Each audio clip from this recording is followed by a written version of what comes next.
Hello there and welcome. I'm Bob Proctor, and I am attracting good, great, and wonderful things into my life. Money comes to me in increasing quantities through multiple sources on a continuous basis through the law of attraction. And that's what I want to talk to you about, the law of attraction. See, the underlying law that regulates supply in the world of effects has two important phases. One is desire, and the other is expectation. I want you to imagine that you're fishing. Now, you may have never gone fishing. You've certainly seen people that have gone fishing. And you take and you get the line all fixed, and boom, you cast it out. And as soon as that plug hits the water, bang, a fish strikes. Now, you got the fish on the end of the line, but you are never going to have that fish if you don't reel it in. Well, you see, when we desire something, we are instantly connected with the invisible side of whatever good we desire. It's expectation that reels it in. Now, most people don't understand this, and they attract what they don't want rather than what they do want. I remember years and years ago, I got a bumper sticker that said, "Expect a miracle." And I kept looking at that bumper sticker, and I kept looking at it and looking at it, and I got to the point where I was expecting something so good to happen in my life that I wouldn't be able to explain it. You see, I come to realize that a miracle is a word, Voltaire said, it's a word that we invented to express the known effects of unknown causes. It's something that's so good that's happened to us that we're at a loss to explain how it happened.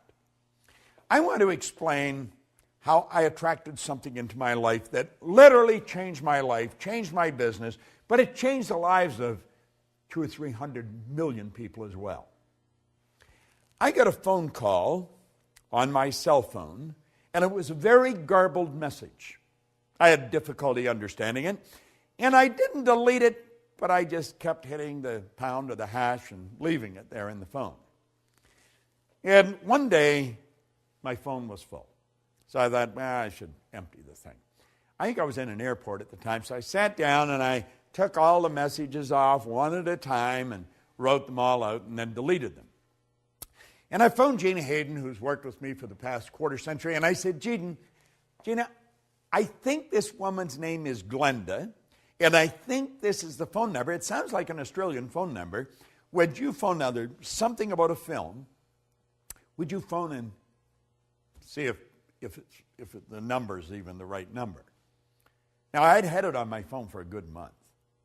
And so at any rate, a couple of days later, or maybe even later that day, I've forgotten now, and I'm talking to Gina, and she said, well, that was the right message. Her name was Glenda, and you had the right phone number, and there's a film crew in from Australia, and they're shooting this film, and they really wanted you in it. But they haven't been able to reach you, and they're shooting in Aspen all weekend, and they're going back to Australia first of the week.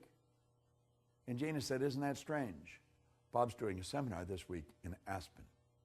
Now, I hadn't been in Aspen for a couple of years. And I check into my hotel. I just went next door where they were shooting the film. And the film, of course, was The Secret.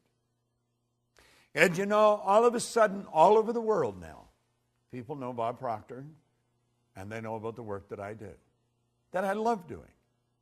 I believe that I attracted Rhonda Byrne into my life.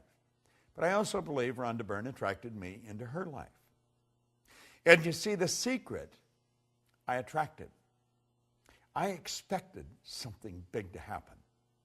And I'm going to tell you something. I expect something even bigger to happen. Now, the law of attraction is it's a law that many people now are very familiar with. And of course, I think that the secret has probably communicated that law better than anything that I have come across in all the years I've been in this business. They deserve, the people that put that all together, deserve a lot of credit. A lot of people think I made it. I didn't make the film. I just sat there for a couple hours and talked, sharing what I knew. And a lot of good things have happened. Now, the law of attraction is not a primary law. The law of vibration is the primary law. See, everything in the universe vibrates. We literally live in an ocean of motion. I want you to look at the walls that surround you. You think those walls are solid. They're not solid. Nothing is resting. Everything is moving. A body in a coffin is moving. Now, you may think that I'm sniffing something, but I'm really not. If you go into a funeral home and pick up the remains and look at it through a microscope, you will see particles of energy dancing right before your eyes. Now, if it wasn't moving, how would it ever change to dust? Well, you see, you and I have a brain, and our brain is an electronic switching station. And our thoughts activate brain cells and control the vibration we're in, and the vibration we're in controls what we attract into our life. Now, this law of attraction is a phenomenal law, and I think the law of attraction, as it's brought out in this series, it's very well done. And I would encourage you to study into it in some depth, because everything that comes into your life, you attract into your life. Now, you may be saying, does that mean that I have a cold, that I sat and thought I'm going to get a cold? No, it doesn't mean that at all. But you did attract the cold. You see, I don't think you sit and think I'm going to attract a cold. I think you put yourself in a very confused vibration. There's a law of gender. It decrees that all seeds have a gestation and incubation period. And after about 30, 45 days of going through that indecision, that confused state, you have a cold. That's what the cold is. It's just the expression of all the confusion.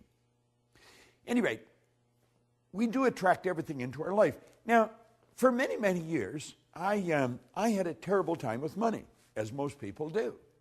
And I was forever letting my outside world control my thinking. So my outside world was dictating what I was going to attract. Now, I didn't have any money. I had debt, and I'm thinking debt, I attract debt. If your goal is to get out of debt, you're going to stay in debt forever. Because whatever you think of, you attract. And you'll say, but I was thinking of getting out of debt. I don't care if it's get out or get in. You've got to start seeing what you want. In a previous lesson, we pointed out that you don't work on cold if you're cold. You work on heat. See, cold is the absence of heat. So you work at creating heat. Well, if you want good in your life, quit trying to change the bad. Quit trying to get rid of the bad. Let it go.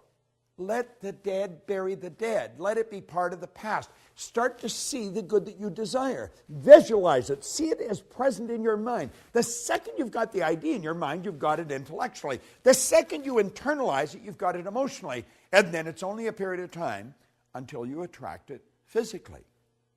Attraction's a very powerful process. We are all magnetic creatures. We're all a mass of energy. Everything in this universe works on the law of attraction.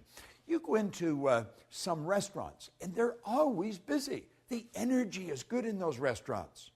You go into others, there's hardly anybody there. Isn't that strange? You go into a clothes store, and you may be the only person there outside of the person that's running it. You go into others, and there's people coming and they're going all the time.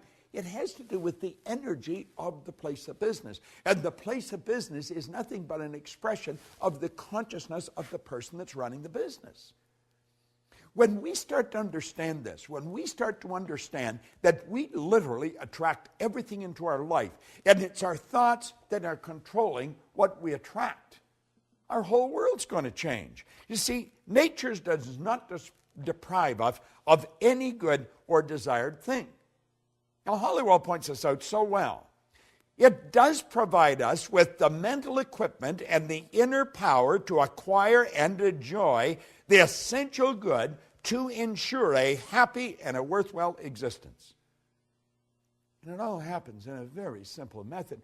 It's so complicated because nobody studies it. See, I always feel if we can teach a little child that maybe is just learning to walk, how to talk. We can teach them language. We can teach them multiple language. A baby at birth is a linguistic genius. If we can teach the child language, surely we can teach them something so basic as these laws. You say, well, why haven't we?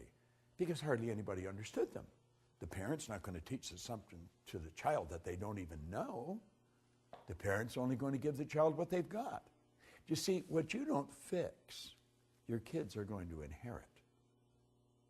You should put a big sign on the refrigerator, attraction.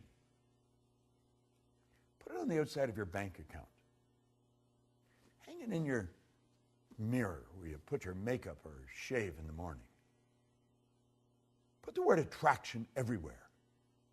And start to realize whatever you want, you'll begin to attract. That is an absolute law. This isn't just my idea. It is an idea that I've fallen in love with. And I want to recommend you fall in love with it. Study these laws every day.